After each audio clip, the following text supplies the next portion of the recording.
Baiklah, Assalamualaikum warahmatullahi wabarakatuh. Alhamdulillahirabbil alamin, wa bihi nasta'in ala umuri dunya waddin. Allahumma shalli ala sayyidina wa nabiyyina wa habibina syafi'ina wa zuhrina wa maulana Muhammad wa ala alihi wa ashabihi ajmain. Sore hari ini kita membahas di dalam kitab Nasaihul Ibad, sambungan dalam pembahasan kita kemarin pada babul khumasi. Pada bagian bab yang tentang atau menceritakan 5 perkara. Al-maqalatu khamisah, pada makalah yang kelima, an Umar radhiyallahu an, dari Sayyidina Umar radhiyallahu an, annahu qala mauqufan alaihi aw marfu'an ila Nabi sallallahu alaihi wasallam, bahwasanya perkataan Umar ini adalah yang sumbernya dari Nabi Muhammad sallallahu alaihi wasallam. Laula di'aul ghaibi la syahidtu ala khamsi nafirin annahum ahlal jannah. Jikalau tidaklah mengatakan bahwasanya mengetahui yang gaib itu adalah termasuk hal yang terlarang, maka pasti aku akan bersaksi, kata Umar. Aku bersaksi bahwasanya ada 5 golongan orang yang berhak dia masuk ke dalam surga. Ai laula makhafatud di'ai ilmil ghaibi mani'un lakultu. Jadi Umar mengatakan, andai kata berbicara tentang hal yang gaib itu tidak terlarang, maka sudah pasti aku mengatakan bahwasanya ada 5 golongan orang yang masuk ke dalam surga atau ahli surga. Syahidtu ala khamsi jama'atin annahum min ahlil jannah. Yaitu bahwasanya aku bersaksi 5 golongan ini adalah ahli surga. Siapa dia? Yang pertama adalah al-fakiru sahibul iyal, yaitu seorang yang fakir namun dia sebagai kepala rumah tangga. Wahwa man, yaitu siapa dia?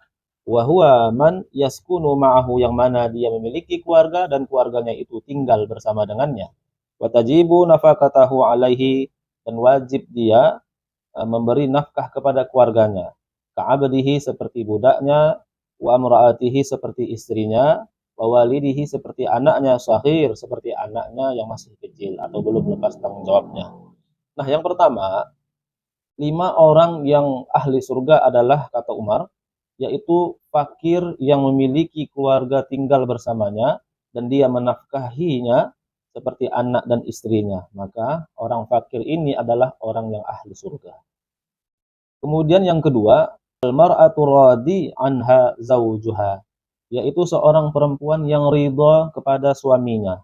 Nah, seorang perempuan yang ridha kepada suaminya, seperti misalnya suaminya memiliki keterbatasan ekonomi ataupun suaminya memiliki keterbatasan fisik, maka seorang perempuan yang ridho terhadap keadaan hal suaminya itu adalah ahli surga. Yang ketiga, al-mutasaddiqatu bimahriha ala zawjiha, yaitu seorang perempuan yang sudah menjadi istri menyedekahkan mahar yang telah diberikan suaminya kepada suaminya. Mungkin ada kebutuhan rumah tangga sehingga suami membutuhkan modal, sehingga si istri menjual maharnya ataupun memberikan maharnya kepada suaminya dalam bentuk sedekah. Maka perempuan yang mengikhlaskan maharnya ini, mensedekahkan maharnya kepada suaminya, adalah orang yang termasuk golongan ketiga masuk dalam surga. Kemudian, radiya anhu abawahu, seorang anak yang ridho kepada orang tuanya. Nah, seorang anak yang tidak durhaka, yang ikhlas kepada peraturan-peraturan orang tuanya, seorang anak yang patuh dan taat kepada orang tuanya, seorang anak yang ikhlas terhadap segala keputusan yang dibuat orang tuanya, ataupun seorang anak yang ikhlas menerima keadaan hal ihwal orang tuanya. Maka anak yang ridho kepada orang tuanya, watabi'u minaz zambi, maka seorang anak yang ridho kepada orang tuanya adalah termasuk golongan yang ahli surga. Kemudian wataibu minaz zambi, yaitu orang yang bertaubat dari dosanya. Waruya annahu qala, bersabdalah Rasulullah sallallahu alaihi wasallam, tabi'u minaz zambi kaman la yadzamba lahu. Orang yang bertaubat dari dosanya seperti orang yang tidak ada dosa baginya. Maka yang terakhir ini, orang yang berdosa bertaubat, maka dia seperti orang yang tidak punya dosa sama sekali.